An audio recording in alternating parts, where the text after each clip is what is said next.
the exploitation that they engage in against Africa. And if it were not for their Zionist Israel's exploitation of Africa, it would be very difficult for the Zionist regime to engage in its policies of repression and control of occupied Palestine and oppression against the Palestinian people. So we're glad that you're able to join us today for this session. We give honor to the indigenous people of the Western Hemisphere. We honor their struggle. We had a program a couple of weeks ago about them, and we will have another one coming up in just another couple of weeks. We will continue to raise this question that this land belongs to the indigenous people of the Western Hemisphere, and they must get their land back. And of course, we give honor and respect to our African ancestors who are the reason that we are here. And certainly they want us to talk about the impact of Zionist Israel and its exploitation of Africa. So we are honored to be here today to talk to you about this very, very, very, very, very important topic. And we will get started with just our brief introductions as we do weekly.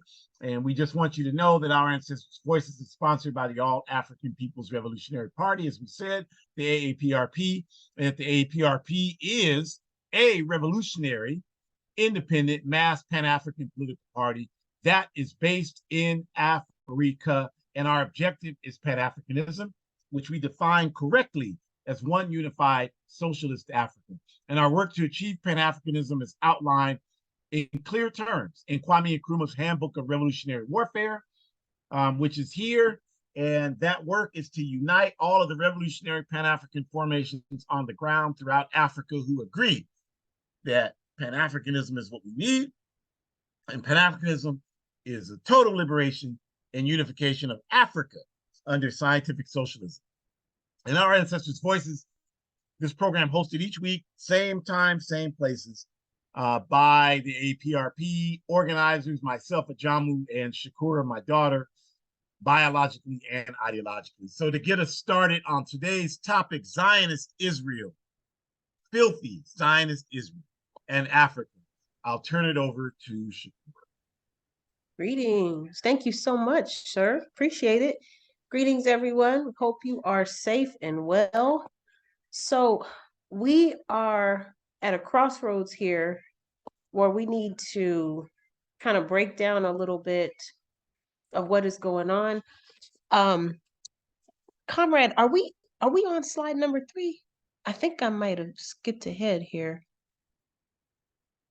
I think we're on slide number 4, and I'm trying to make sure I'm not messing anything up here. No, you're good. Thank you. Appreciate you. So we want to start with acknowledging, you all, that the system we live in has based all of its propaganda, everything that you may know about Zionism, based off of lies. That's what we start with. And we understand that because you can see the images on the slide. Israel has a deep and fundamental right to exist. Israel has a right to defend itself. Like, these are very intentional messages that have been framed, and some of us have allowed it to program our way of thought since the beginning of time, or since October, as my comrade Jamu pointed out, because we're not in a position where we have been studying this for the last, several decades that this has taken place. We're not in a position where we are working with Palestinians to actively help them get their land back. Many of us are not in positions where we were even aware that this was a reality for Palestinian people. And so that's exactly what Zionism wants. That's exactly what Zionism's principles are all about. Zionism, the trick of Zionism, if you really break it down, is to make sure that the supporters of the system of oppression, they want to make sure that the supporters are convinced, they are completely accepted to the fact that there are lies that are more relevant than having people actually believe the truthful reality. It is actually more convincing and more important and more exercising, if you will, to instead invoke lies and mistruth. And they use victimization to promote those lies. They use religion to promote those lies. They use emotion to promote those lies. These are all tools that they use to confuse us and to make it seem that the propaganda is phasing it out, where, just like with any typical, abuser, abusee situation, The abuser tends to advocate as a victim, whereas the abusee is actually the victim. But instead, in our society and how we navigate things, usually the person who speaks out against the abuse is really the problem, right? And so I would argue it's the same with this Occupy Palestine space, where we are literally looking at intruders. We are looking at invaders who have come into someone else's land, taken over their land, bombed and killed them, at least for the last 65, 70 plus years. But yet the people who are fighting back are considered to be the horrible intruders. How is that possible? What sense does that make in any reality that you're thinking of?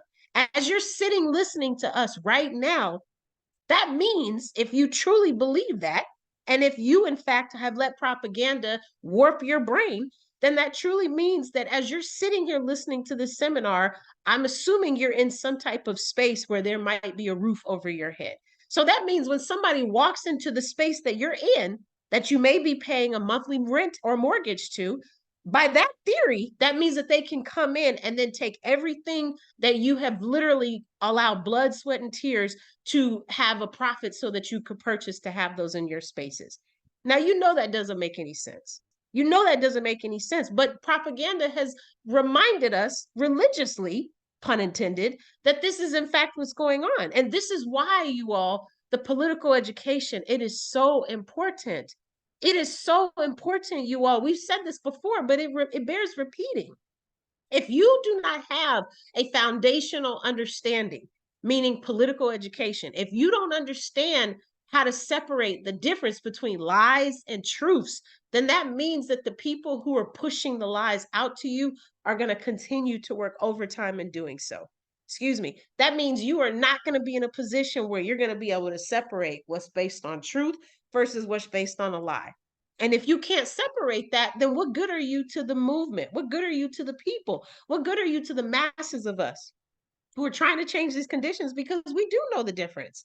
And then we have to waste time talking to you, not waste time, but we have to invest time talking to you and trying to get you to understand what's going on. When in actuality, you can take on some of that labor yourself. You can choose to be unignorant. You can choose to do that. You can choose to do your own research so that you can have more of an understanding of what's going on in the world and how you can do something about it.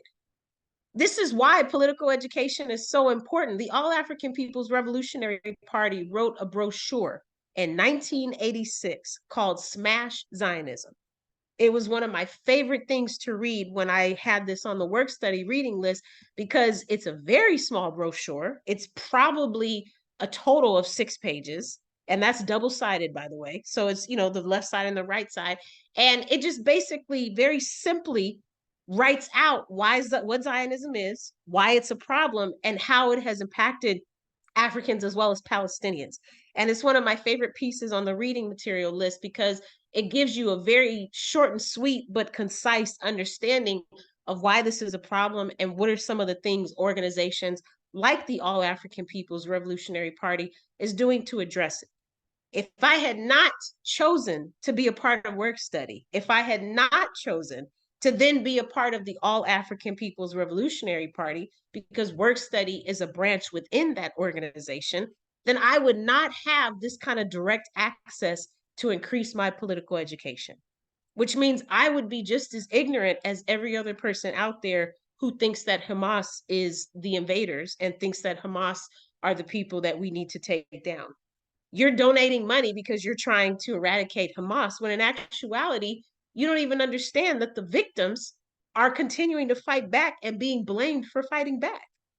So those of you who are parents, when your children are getting bullied, you're upset with your children because they're fighting back? No, you want the bully to stop bullying them. You want the people to stop bothering the people that never asked to be bothered in the first place. This is why it's important to have political education, you all. There's a quote on the very first page of the brochure, and the cover photo is victims of the 1982 Zionist bombing. And this is out of, is it Beirut? I know you'll correct me if I'm wrong, Daddy. So in 1982, the Israeli army ruthlessly bombed civilians, population centers, and refugee camps in Lebanon, and with the most sophisticated US-made weapons. This includes phosphorus and cluster bombs, you all. Over 40,000 innocent people were killed and wounded. And the cover photo documents the whole world to see Israeli crimes against Palestinian people and world humanity. As I said to you, this has been going on for a very long time. And so you can't tell me that if somebody is bringing phosphorus and cluster bombs into a space, that I don't have a right to defend myself. And when I do defend myself, you shame me and make it look like I'm the problem. When in actuality, the only thing I'm trying to do is get my land back. And if that is a crime, then you never should have came to my land in the first place, because it wasn't up for grabs. It wasn't available for you to take it.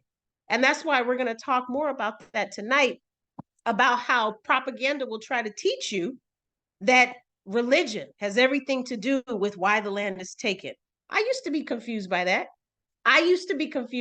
And I started having more conversations within work study. I started having more conversations with my dad. I'm privileged that the All African People's Revolutionary Party has been working actively to make their stance known so that other people would be able to use them as a political education resource, so that they too could access that brochure and just be able to get a really good foundational understanding.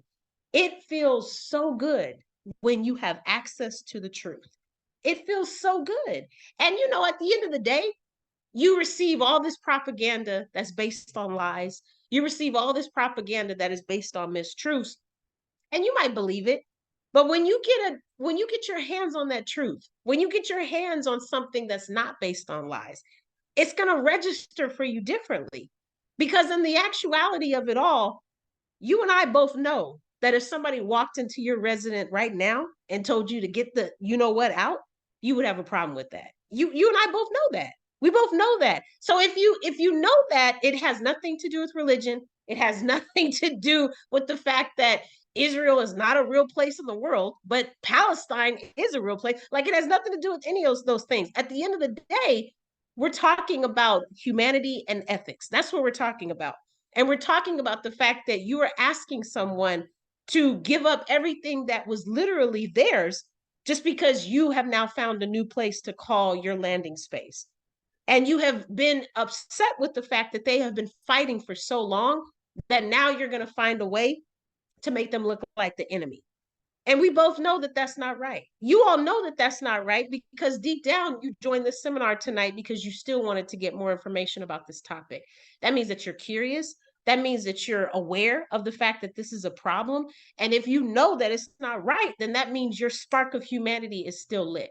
And congratulations, because it's very difficult to keep that spark maintained in the industry that we live in, where people do not matter as much as profit. That is very difficult to do that. So we would continue and think about that a little bit more, because, as I said, propaganda will use victimization and reverse victimization, if I will. They will use religion, and they'll use tools such as emotion. They'll use tools such as dehumanizing. They'll use tools such as all these other things to get a certain message across to you. And that's why you have to be smarter than them. That's why you have to equip yourself with the tools that you need. If you were going to a business meeting for your slave that you have, you wouldn't walk into that meeting unprepared. So why would understanding the politics around the world be any different? You need to be prepared for those as well. You need to have your armor for those as well. You need to have your ideological armor equipped, and you need to be ready to have conversations. And if you're not ready to have conversations, then be honest about that and say, I do not know enough about this topic to give my opinion. You should be honest and say, I am ignorant on this and I don't know what I'm talking about. You should be honest and say, I need to check out the All African People's Revolutionary Party Smash Zionism brochure, because I don't know anything about this and I need to read up on it. It's okay to say that. It's okay to say that. You know why? Because then you're denouncing the propaganda and you're admitting that you actually have your own research to do, which is very much an okay thing to do in a system that lies constantly. They lie constantly. So it is good for you to assume that you should not trust what they have to say. That means you are actually starting to see things upright for the first time. So these are the things that we have to think about in more context. This is how we're going to navigate this. And at the end of the day, we have to make sure that we understand that we only have our political education to rely on. We have each other and we have our organizations that are working for justice. And those three things are going to keep us steadfast as we continue to work to change the conditions for people. Next slide, please. We can always think about our comrade Sekou Touré and the immortal words, quote, truth crushed to earth 1,000 times will always resurface. And let me not forget to ask you all to bring your attention to the upper right corner. You see the black QR code there. We are continuing to raise money for our comrades in Burkina Faso. We're trying so hard to help them purchase books so that our children on the continent can have some direct, humanizing, justice-loving, Pan-Africanist education that they can have access to instead of reading about Moby Dick, instead of reading about Huckleberry Finn, instead of reading about all the European rhetoric that they don't need to have access to. We want them to have some Pan-Africanist materials so that they can start to develop more of an ideology and an identity of who they are, but more importantly, how much they need to work to help free Mother Africa. That's what we're raising money to get those books for. So please, please, please don't forget to scan that QR code. But yes, going back to our comrade Sekou Touré. So Sekou Touré says, truth crushed to earth 1,000 times will always resurface. No matter how many times you crush it, no matter how many times, it's going to always rise. And I think the more we start to increase our political education around this topic, but also around the indigenous people getting their land back, around Asian descent people getting their land back, of course, around Africans getting our land back, and even around other groups, such as our comrades in Ireland getting their land back, and other colonized groups getting their lands back. Then we can move into people who are being oppressed, and we can start to eradicate homophobia and transphobia. We can start to eradicate Islamophobia. We can start to address patriarchy and truly start to use allies, those who benefit from it, as well as those who suffer from it, to take it down and to terminate it by any means necessary. We can start to move together with our forces because each one of us understands what we have to lose if we're not working together. And the only way we can understand that is because of Sekou Touré's words, because we're all practicing what a truthful reality looks like. We all have truth in our heads and we all are practicing truth. We're practicing integrity so that that truth can be protected. That means we're speaking out against mistruths when we hear people misspeaking about Occupy Palestine. There's a reason, you all, that I'm saying Occupy Palestine. I want you to just count tomorrow how many times you hear people say, quote, Israel. That is not a real place. And I just get so annoyed when people say that because they talk about it like it's a place you can buy a plane ticket to and go. You mean Palestine. That's what you mean. Because if you look on a map, that's what you will see. So again, like the language, you all, it is so important. The truth is coming out through the language, but we have to change the narrative. We shouldn't be saying Israel. We should be saying, Occupy Palestine. Oh, yeah, you're talking about Occupy Palestine? Yeah, I saw that on the news today. Occupy Palestine, Occupy Palestine. It'll start to register differently. It'll start to register differently. I was just talking to a comrade about this the other day. It might have been you, Daddy. I can't even remember.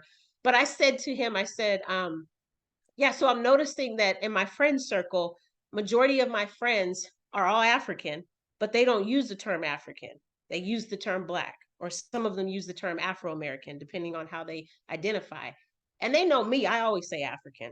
I used to say African descent, but now I say African. At all means, I say African. And what I've noticed is, I did a little social experiment. What I've noticed is 3 out of my 7 friends are starting to say African more. Now, 3 out of 7 is not the best rate. Like, that's not the best fraction, right? We definitely want those numbers to be higher. But that's 3 more people out of 7 who are now changing their words because they, quote unquote, in their words, want to say what makes me comfortable. And when I said to them, no, you should use a word that makes you comfortable, they said, well, I like African. And I thought to myself, interesting. So I don't really hear them saying Black and Afro-American anymore. Now they're saying African. And if they say Black, they'll say Black and African. So I think at some point, African is going to start to replace. My point is that's the power of consistency with languages. That's my point. And if we continue to perpetuate Occupy Palestine, if we continue to perpetuate the truth, as our comrade Sekou Touré asked us to do, it is going to continue to resurface, you all. And before you know it, more people are going to stop being on the sidelines or straddling the fence, and they're going to start to say Occupy Palestine too. They're going to start to increase their political education because they know that they're ignorant and they know that they need to research and do more so that they can learn more about this topic. And when they find the truth that they are so actively seeking, it is going to be such a breath of fresh air because you have no idea how good it feels to know what the bleep you're talking about when you're talking to someone. And then when you're talking to someone and you know they don't know what they're talking about, it just feels so refreshing because being ignorant is not sexy. It is not sexy by any means. The capitalist imperialist industries want you to be ignorant. They want you to be dumb. They want you to not have any information. The longer that you remain dumb and unaware, the more they continue to con you, the more they continue to pimp you, the more they continue to take all of your resources, all of your materials, all of your opportunities, leaving you with nothing. Don't you understand that? So the more educated you are, because that would be the counter antithesis of that, the more educated you are, the more an opportunity you have to take your stuff back, to take your land back, to take your power back, to take your dignity back, to take your respect back, to take your humanity, back. The less you will have to rely on capitalism for any of those things because you and your people will have control of your land. You will have control of your resources. And this is not as foreign as some of you might think it is. This is not an abstract idea about having control of land. Our people are fighting right now all over the world. In Haiti, they're fighting. In different parts of the continent, they're fighting. They're fighting because we are winning, you all. And the imperialist colonizers are terrified. So they're continuing to do things to try to slow us down. They're continuing to try to bomb our organizational facilities on the continent as well as in other parts of the world. They are working overtime because, again, we cannot be too educated. The more educated we are, the more control we will take our land back for. And that's a threat to them. That's a threat to their industry. That's a threat to them making money. That's a threat to them being in power over us. It's a threat to them continuing to dehumanize us. So we have to understand with political education, with joining an organization that's working for justice, we're going to start to perpetuate Sekou Touré's words, where we're going to be talking actively about the truth. We're not going to stand down.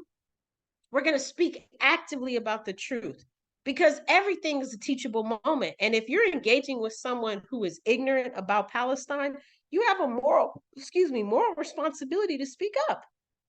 If somebody was using the N-word and you don't use the N-word, you wouldn't speak up about that? Why is it any different?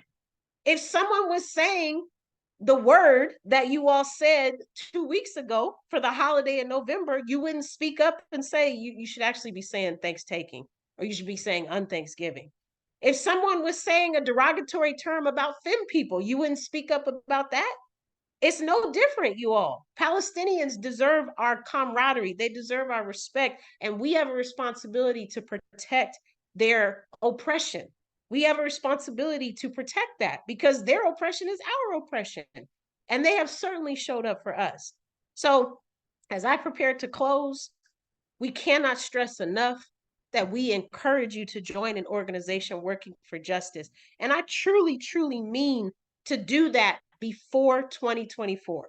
I truly, truly mean that, you all, because as you can see, there is still chaos and mayhem going on around the world. We have, people have voted for different people to have been in office. We've had, different things open back up where the world is kind of shifting in a different way. We're continuing to have protests. We're having labor strikes. We're having people who are walking out on jobs because they're sick and tired of being sick and tired. The world is continuing to change in the masses of people trying to just get some gosh darn respect. And it usually has something to do with land, which equals power, which equals respect. It's usually those three things connected. The people who are striking at your job right now are probably being disrespected because they probably don't own their own land. And if they don't own their own land, then why would the world respect them? Because if you don't own land, then nobody's going to take you seriously. Land produces resources, land produces materials. You literally have everything if you own land because you get to determine how that land is being used. So when we think about all of the things happening around the world, that means that joining an organization is really the only way to change those conditions. When you join an organization, you have a better chance of helping people get the land back that was stolen from them. And I said before, that's not an abstract idea. There are people fighting right now because there are countries in Africa that are still deemed as considered independent because of the fighting that has taken place and because of the fighting that will take place. So we are getting closer to this, and victory is certain. But you have to believe that Sekou Touré knew what he was talking about when he said that truth would continue to resurface. And that starts with us, you all. That starts with us taking responsibility for finding that truth. The only way you can do that is through an organization working for justice and through increasing your political education and then sharing what you have learned with the other people in your organization. Because talking about Palestine is one way to address occupied Palestine and Palestinians getting their land back. Ashe.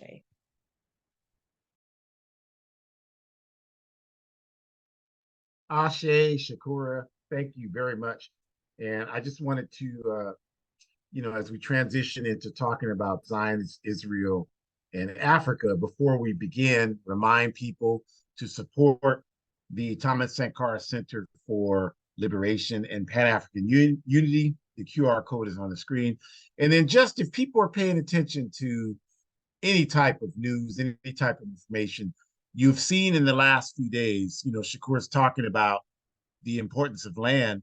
You've seen in the last few days the destabilization, can't talk, English is not my language, the destabilization efforts in Guinea-Bissau, West Africa, that have been taking place. The attacks against the African Party for the Independence of Guinea-Bissau, the PAIGC, the political party founded by our ideologue, Amilcar Cabral, and the attacks against the work that the PAIGC is doing to be a leading force for revolutionary Pan-Africanism on the African continent.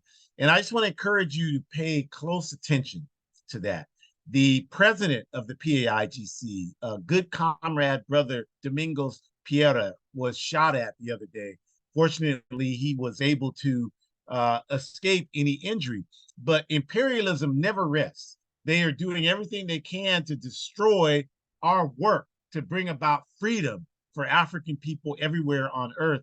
And as a member of the PAIGC and the AAPRP, here in the bastion, the dungeons of North America, I'm very concerned about our comrades in Guinea-Bissau. And if you have an ounce of sense, you should be concerned about them also. So pay close attention. There may be some ask that we have to support our comrades in Guinea-Bissau, and we want you to please pay attention so that we can respond, because this is our movement. And if we don't stand up and protect our people who are fighting for our liberation, I don't know who the hell else we think is going to do that. And that's the perfect segue into this question of Zionist Israel. And it's always been built largely on exploiting Africa. Now, Shakur talked about, the purpose of today is not to define the struggle in the Middle East. We've done multiple workshops on the question of Zionism. So if you're still confused about that, there are plenty of resources. Shakur gave you the brochure we wrote years ago. But just for the sake of this last few minutes we have here, just remember, when we say Zionism, we're talking about a political movement that is using religion as a shield to justify exploitation of the peoples of the planet Earth, particularly the Palestinian people in occupied Palestine. And Zionism has absolutely nothing to do with Judaism. And that's why the first slide talked about not confusing faith with history. The people who were in that region of the world thousands of years ago were not these European people that are in the so-called state of Israel today. That's what they don't want us to talk about. They don't want you to know that. We've been there 1,000 years. You a damn lie. You ain't been there. Nobody looked like you was in that region thousands of years ago. That's why if people simply cracked open even an imperialist Webster dictionary and looked at the definition of Semite, it's African, Asiatic, Arab people. There's nothing European about the term Semite. So that's just grade school analysis of this question. We're not, again, this is not the purpose of today's workshop. But if you don't know that, you got to go back and understand. Zionism is a political movement. Judaism is a spiritual faith. The two have absolutely nothing to do with one another. The Zionist movement was built on creating the state of Israel. And they wanted to do that to create a powerful nation in the Middle East who could serve the interests of imperialism. Theodor Herzl, the father of Zionism, said that at the founding conference in Switzerland in 1897. And these colonial powers, the evil alliance that existed, which at that time, 100 years ago, Lord Balfour in Britain, the racist apartheid regime in Azania, what the colonialists call South Africa, Jan Smuts, the premier in then South Africa. And of course, this backward, wretched regime that we live in here, the United Snakes of America, Woodrow Wilson, who was president then, these three devils combined to form the evil axis, the evil alliance. And they did it based on supporting the establishment of the Zionist state of Israel and relying on using the Zionist state of Israel to serve as the power outpost for imperialism in the Middle East. And one of the ways they devised to finance the Zionist state of Israel was through establishing a relationship with De Beers Diamonds. Now, De Beers Diamonds was founded by Cecil Rhodes, that old nasty syphilis-carrying colonist who, people,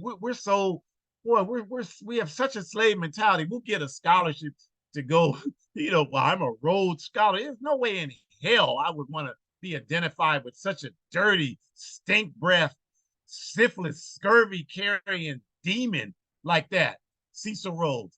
But this criminal created De Beers Diamonds, and the De Beers, they called it something else originally, and then De Beers, that family bought it, the Oppenheimer family, which they still own it to this day.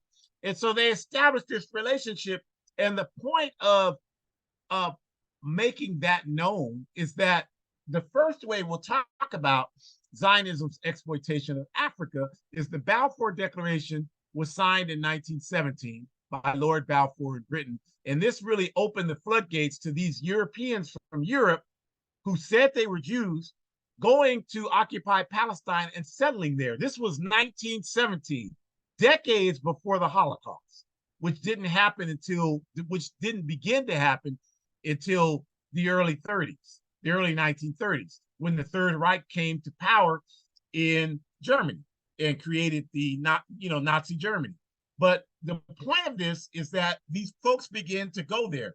And so to help finance the Zionist state of Israel, they began to establish the practice of taking diamonds into occupied Palestine in 1948 and establishing an industry in Zionist Israel where these diamonds would be polished there. Now, that was 1948 when the state of Israel was established. Now, today in 2023, the state of Israel polishes anywhere between 35 and 50% of the polished diamonds on the world market today. So these diamonds don't come from the state of Israel. There are no diamond mines that have ever been found that exist in the state of Israel. These are African diamonds that come from Africa, that come from places like the picture you see on your screen, which is the Venetia mine, which is located in Azania, what they call South Africa. It is the largest diamond mine in all of Africa, and Africa has more diamond mines than anywhere else on the planet Earth. Africa has more diamond mines than everywhere else on Earth combined. And this is the largest diamond mine in the world, the picture that you're looking at right now. And this is one of many diamond mines that supply these diamonds that the Zionist state of Israel polishes, which is one of its main domestic gross domestic products for its economy. So the point we're making is that this entire scheme that Zionism has been based on, they had no way to finance it. They're a criminal empire.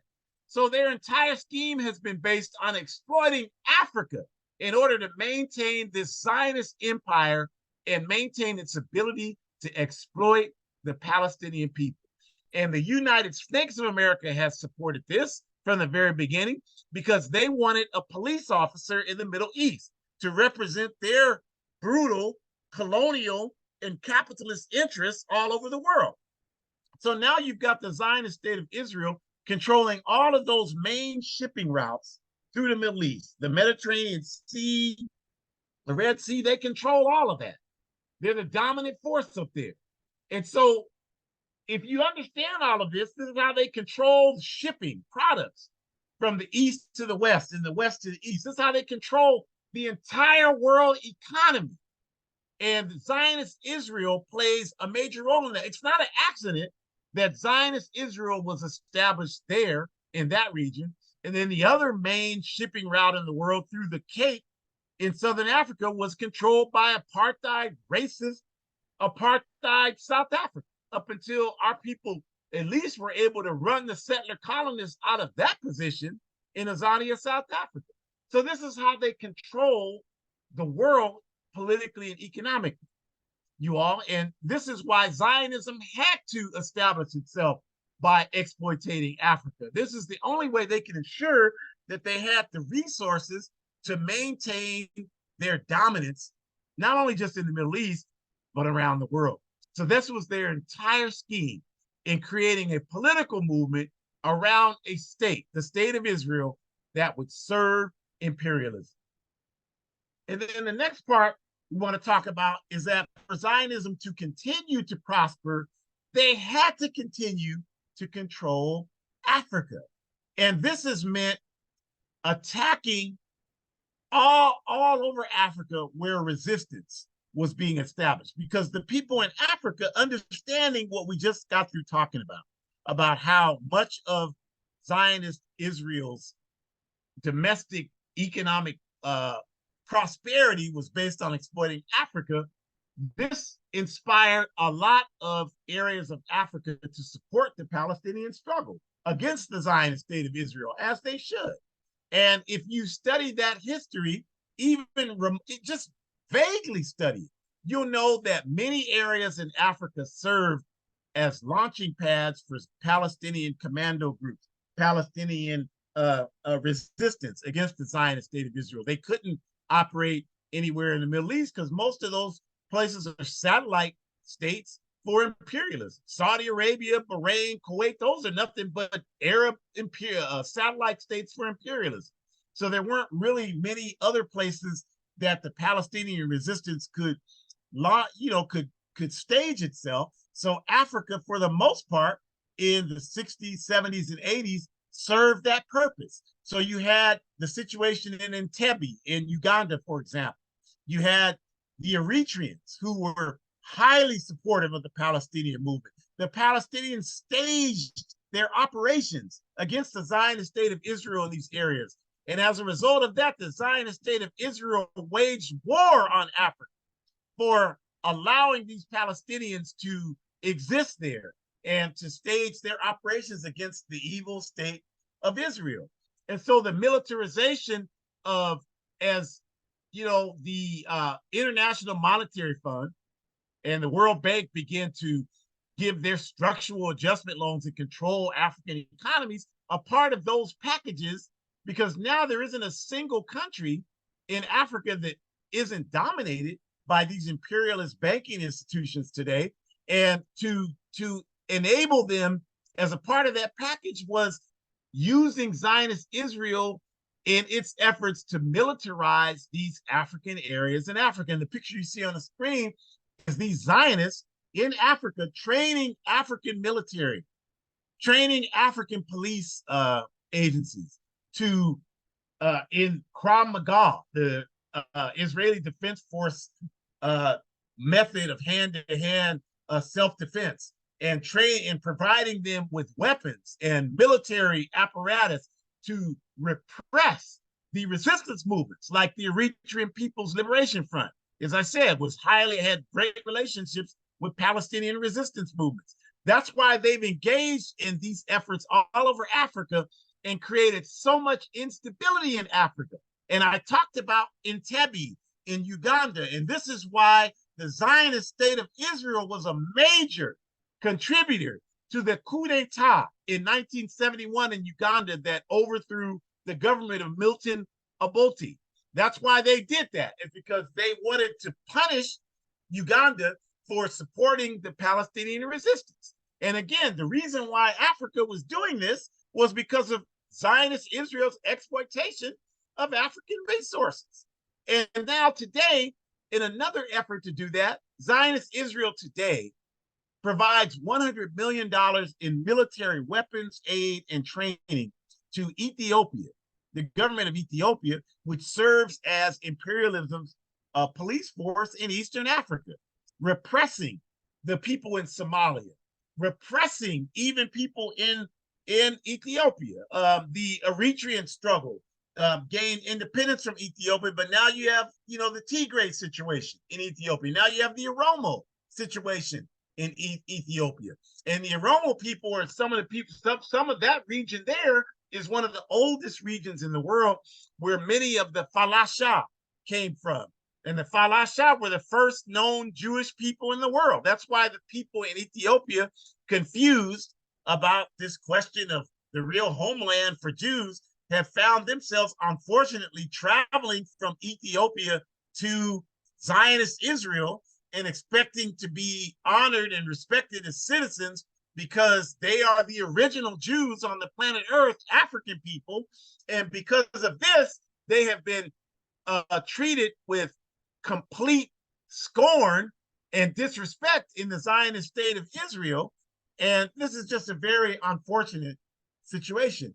But all of this is happening. They always talk about, well, why are these people coming here? These Zionists, well, why are these people coming here? They never talk about the reasons why they're coming. The same way you have indigenous people trying to get into the United States of America, not because this is such a great and wonderful place, but U.S. policies through the International Monetary Fund, NAFTA policies, GATT policies, destabilizing all of the economies in Central, South America, and the Caribbean. This has forced people, in order to find some level of stability to protect their families, to go somewhere else. Because these cartels, these criminal cartels, there's nothing there to protect the people against them. They've been able to operate with complete impunity because all of the social services have been devastated by structural adjustment, the International Monetary Fund and the World Bank, so that more money could be made for imperialism. Well, the same thing in East Africa, in the Horn. Because of the destabilization efforts of Zionism and imperialism, people have left. And unfortunately, people have thought they could find some peace in the Zionist state of Israel. And this is just, one of the another example of one of the many contradictions that exist with these people, when all they're really trying to do is continue to perpetuate complete destabilization in Africa so that they can continue to justify, so they can continue to ensure that Africa is destabilized. And this will allow them to continue their exploitation of African resources to finance the illegal and immoral state of Israel and its quest to continue to colonize Palestinian land and Palestinian people. And so we have to understand what all this means, this control and what it means for African people. The Zionist movement has a long history of exploiting African liberation movements all over the earth, not just on the continent of Africa. In the 1920s, the World Zionist Movement, which worked with the Third Reich and the Nazi regime in Germany to encourage it to continue to oppress its Jewish populations, because Europe, as you know, has a long history of religious intolerance. That's why Europeans are here in the Western Hemisphere. They taught you that in school. Well, they left Europe because of religious intolerance. Goddamn pilgrims, Puritans, and all these filthy people came here escaping religious intolerance. They taught you that in school. At least they told you that much. That much is true. So this is no different. The Jews were viciously exploited in Europe. And so because of that, the World Zionist Congress, again, these people, their objective was to create a world power to serve the interests of imperialism. So they worked with all of these anti-Judaic countries, Romania, Poland, Germany, Russia. They worked with all of them and encouraged them, yes, continue to exploit your Jewish populations, because that will make them much more likely to support this Zionist state of Israel that we're attempting to create. And this has been something that the World Zionist Congress is doing 100 years ago. And one of their methods to raise money for this backward and illegal efforts that they were engaged in was to manipulate our people, because the word Zion means to return home. And we, more than any other people on the planet Earth, are emotionally tied to the concept of returning home. Even those of us who were confused by capitalism here, and I ain't no African, we still know goddamn well we don't belong here. We know this is not ours. We can say as much as we want, I'm an American. We can say that till we're blue in the face. We can vote. We can do every damn thing these people tell us to do. We know that we are not welcome in this society. There is not an African alive, I don't care what the hell they say, that does not know that we are not welcome in this society. So even if we want to fool ourselves into thinking that that's not the case, our enemies know that that's the case, because they're the ones perpetuating the terror against us. So they manipulated it in the 1920s, and they said, well, we're trying to get home too, and we should work together, and we should support each other in our efforts to get home. The difference was we were trying to get home to our legitimate home, Africa, that we were stolen from. These goddamn people were trying to steal somebody else's land, talking about they're returning home, somewhere they'd never been before. They never found ever. They were nowhere close to being. Nowhere close to being. You can't produce a single shred of evidence, and not one of these goddamn people have done it, to illustrate that white people, like the people that are in Zionist Israel today, because that's who they are. They're white people from Europe. That's exactly who they are. You can't provide one shred of evidence today that indicates that those people were there in that region known as Palestine in thousands of years ago. You can't produce one shred of evidence because it didn't happen. They were not the people that were there. So this is the problem that we're trying to help make sure that we understand, that the Zionist movement has manipulated us. They used the NAACP in the 1920s, the World Zionist Congress did, to sponsor a speaking tour for Shane Wiseman, the president of the World Zionist Congress then, to raise money for the Zionist movement for the state of Israel. They did that, and we financed it because we have a soft spot in our hearts for anybody trying to find home, because we're still trying to find home. We don't even know where our home is. We think we want to believe it's here. We know it's not. We know nothing about Africa. We're too intellectually lazy to pick up a book about Africa. So we're lost in this hole in space. So these people come along and say, hey, help us get home. And we're like, okay, I can't get home because I'm too lazy to find out how to do it and get involved in the movement for me to get home. But I'll help these people get home. And I don't know the difference because I don't study anything. And they said they're trying to get home. So I believe them. I believe everything white folks tell me. So I believe that. So this is what happened 100 years ago. And so today we must see our role as that of building a consistent propaganda campaign against Zionism for the evil system that it is. That's what we have to do. When Shakura talks about we have to be as against Zionism as anybody on earth, this is what she's talking about, you all, because we have to understand the Palestinians defeating the Zionist state of Israel, that weakens the Zionist system's hold against our African, against the exploitation of Africa. It weakens that. We want this. This is good for us. And not only that, Zionism has historically not only exploited Africa, but exploited African liberation movements everywhere, as it says on the screen. In 1985, the Nation of Islam, Minister Louis Farrakhan, invited Muammar Gaddafi, then the leader of the Libyan Socialist Jamahiriya, to speak to the annual Nation of Islam Saviors Day in Chicago, Illinois, here in the United States of America. And Muammar Gaddafi was there via, they called it closed circuit. This is before streaming, before the internet. They called it closed circuit TV. And Muammar Gaddafi was beamed in, and he spoke to the Saviors Day audience. And he told them that you're not Americans. You should ally yourself with Africa, the correct message. We weren't ready to hear it. He said, you should get out of the U.S. military. I'll give you arms to overthrow the U.S. government. We weren't prepared to hear that. But the point, and many of you today ain't prepared to hear it. You love Uncle Sam, but that's not the point. The point I'm making is that the Zionist state of Israel, when this happened in 1985, they were already focused in on the Nation of Islam, the All African People's Revolutionary Party, any entity, you can see it. They published a book in 1991 called Black Demagogues and Hate Mongers, and we're prominently featured in that book. They call them the Anti-Defamation League, a Zionist organization. We call them ADL. We call them the African Deaf League. They still exist.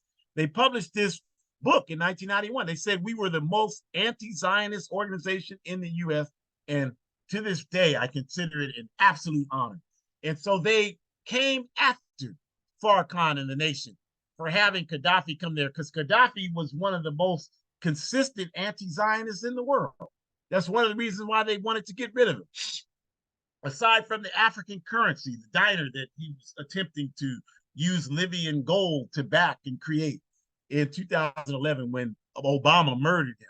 But my point is that here today we have this understanding based on studying history that these people came after our liberation movements even outside of Africa, because we know that going back to the 1960s, when the Student Nonviolent Coordinating Committee had the courage to come out against the Zionist state of Israel in this, what they call it, the Arab-Israeli War in 1967, and SNCC came out because of the paper written by Ethel Miner, that the Zionist movement has been solved in at that point, that the lie that they've been telling since the 1920s with the World Zionist Congress, we're fighting the same fight. They knew we would no longer fall for that lie. So they began to, instead of trying to pretend like they were our friends, they began to actively sabotage our movements. They sabotaged the Student Nonviolent Coordinating Committee. They've been sabotaging organizations like the AAPRP and the Nation of Islam ever since. And that is good. It's out in the open now. We don't want anything to do with anybody that's in support of Zionism. We want to completely destroy Zionism. They've never been our friends. They've never been on the front line with us. They've never been on that. I'm not saying there haven't been. Of course, there've been individual people that are Jewish that participated in the civil rights movement. Michael Swarner, Andrew Goodman. Of course, we know that better than you do. But as a collective force, our point is that the Zionist movement, the Zionist state of Israel, has done nothing but create sabotage in Africa. The number one weapon used and desired by our people engaged in destructive activity against each other is the Israeli-made Uzi submachine gun. You can find them in plentiful supply in Port-au-Prince, Haiti, in Kingston, Jamaica, in Johannesburg, Tanzania, South Africa, in Los Angeles, California, United States of America. And you think this is an accident and a coincidence? This is a part of their effort to continue to sabotage us, because the more disorganized and unstable we are, the easier it is for them to continue to exploit Africa's resources. That's what it's all about. And this is the reason why any conscious African must be anti-Zionist, must be anti-Zionist. And any African running around here talking about we ain't got nothing to do with those Arabs, that's a dumbass African right there. I don't care how articulate they might be. That's a dumbass African that it really has no real desire and concern to see African people free on a worldwide basis. And if you don't want to see African people free on a worldwide basis, you don't want to see African people free anywhere, because we cannot be free in one place and still oppressed in other places, because our exploitation and oppression is worldwide. It was based on a worldwide system of colonization, imperialism, and capitalism. So it cannot be solved in one country or in one neighborhood. I mean, even a child can understand that. So anybody saying those types of things is not really concerned, you all, about any true African liberation. Any conscious African must be anti-Zionist. And we thank you for joining us. And we have a lot of information. If you're looking at the screen, in the upper left-hand corner, you can see all of our programs. Just use the QR code there, and you have an opportunity to see all of our programs. You can go to our Forward Ever shop. If you're going to be participating in these people's backward holidays this month, then if you're buying presents, then at least buy some conscious clothing that your people can wear and advance a method of revolutionary African self-determination. So go to our Forward Ever shop. All the way to do that is in the QR code in the top left corner there. You can go to betterworld.me. You can go to Hood Communist, which is a great African revolutionary African blog that features writings asking for submissions. Write something and submit it. I publish there all the time. You can do it too. We need more people to be writing about the struggle for our liberation. Go to www.aprp-intl.org. Join the All African People's Revolutionary Party. If you don't want to join the APRP, join some organization working for justice. And join us next week, Sunday, December 10th, same time, same place. We're going to have, again, a very critical topic. We're going to be talking about these people have the socialist state of Cuba and our sister Assata Shakur on their national and international terrorists. Take Cuba and Assata off of your goddamn terrorist list. There is a national mounting movement to call for this, but we don't make any demands of the capitalist system. Instead, what we're doing is trying to raise your consciousness so that we can build the type of revolutionary movement that can run right over their chests. So join us next week if you want to know more about this effort to criminalize and label Cuba terrorists, criminalize and label our sister Assata Shakur terrorist, and you want to know more about that, join us next week. That's what we're going to be talking about. And again, at the bottom right, the QR code for the Burkina Books program for the Thomas Sankara Center for Liberation and Pan-African Unity, a program sponsored by the All African People's Revolutionary Party in Burkina Faso, the Sahel region in West Africa. And my book, A Guide for Organizing Defense Against White Supremacist, Patriarchal, and Fascist Violence. Please continue to buy it. I'm taking a trip next week to a region to help folks organize an anti-fascist network that are having problems with white supremacists and fascists. The way, as I've said many times, I fund my travels and ability to do this work is by proceeds I get from this book.